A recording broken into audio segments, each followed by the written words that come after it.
Have you ever been at a point in your life when you had to make a big, pivotal decision, a fork in the road, where you knew that if you took option A, your life would look a certain way, and if you went for option B, your life would look completely different? This is where we find ourselves today. We are in crisis. Hello, friends, I'm Father Anthony. I hope you're well and that you're staying home and healthy and holy.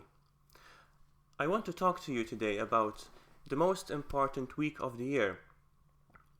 We call it Holy Week, the Passion, the Death, the Resurrection of Jesus. And I want to tell you why it is a crisis. The word crisis is all around us. The COVID-19 pandemic is a global crisis, the likes of which happen perhaps once a century. But what actually is a crisis? The word crisis comes from crises, which is Greek, and it means a decision or a choice or a separation. A crisis is a moment of great tension where things could go either way. We know this to be true with the COVID-19 pandemic. We are aware that if we stay home, if we wash our hands, if we observe social distancing, we could sway the outcome of this pandemic. So a lot hangs in the balance for the months and even the years to come by the decisions we make today. So we pray that it sways the right way. But if crisis is a pivotal moment which could sway the course of history one way or the other, then there was no greater crisis than the events of Holy Week in Jerusalem. On those events hung the fate of all mankind of that time and of the future and even of the past. It was a crisis point for all time and for all peoples. Now, because of the decisions that Jesus took for our sake, it all swayed the right way, and in a way that can never be undone. So if Jesus did all the work for us, is there anything for us left to do? Are we to just watch from the sidelines or this year from a screen and simply reminisce? The outcome of the COVID-19 crisis may well depend on how much you wash your hands. But when it comes to the crisis that is Holy Week, the one thing we cannot do is wash our hands from it. Pontius Pilate tried that, it didn't work. Holy Week is still a crisis today because it still calls for a decision, for a choice. It still separates. Nobody can wash their hands from the death and the resurrection of Jesus. Nobody can take a neutral stance here or just declare, I don't care. You either believe this or you don't. In this crisis, we all sway one way or the other.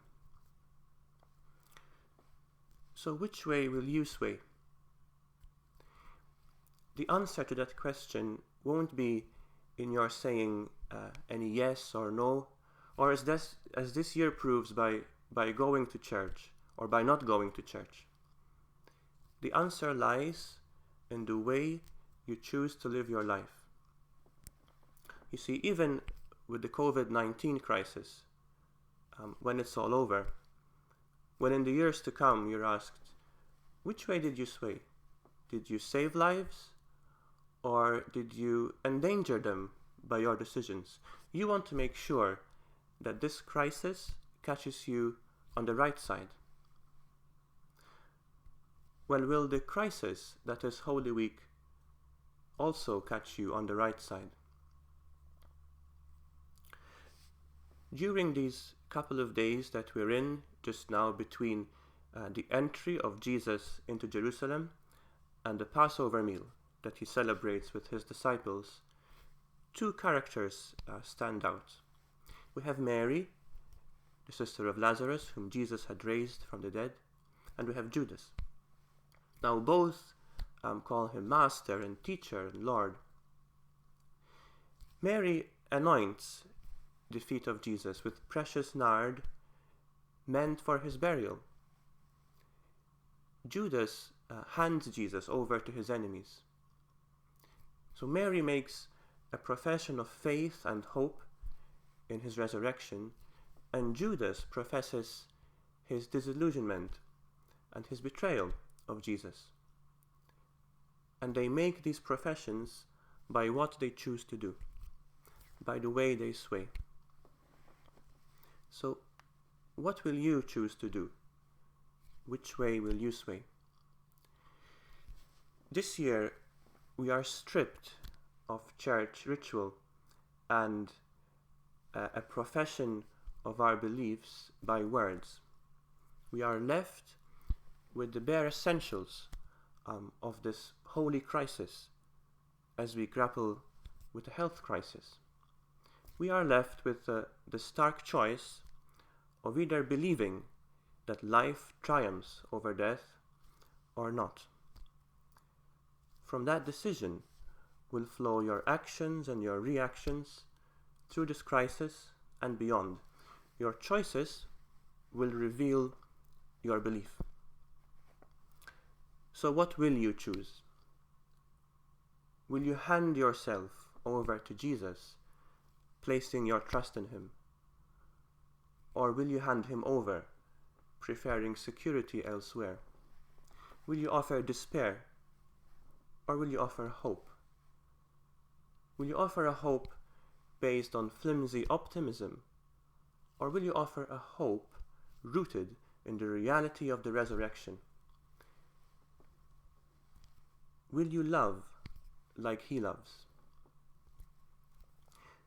We cannot come face to face with the death and resurrection of Jesus and wash our hands from it. This Holy Week is your fork in the road.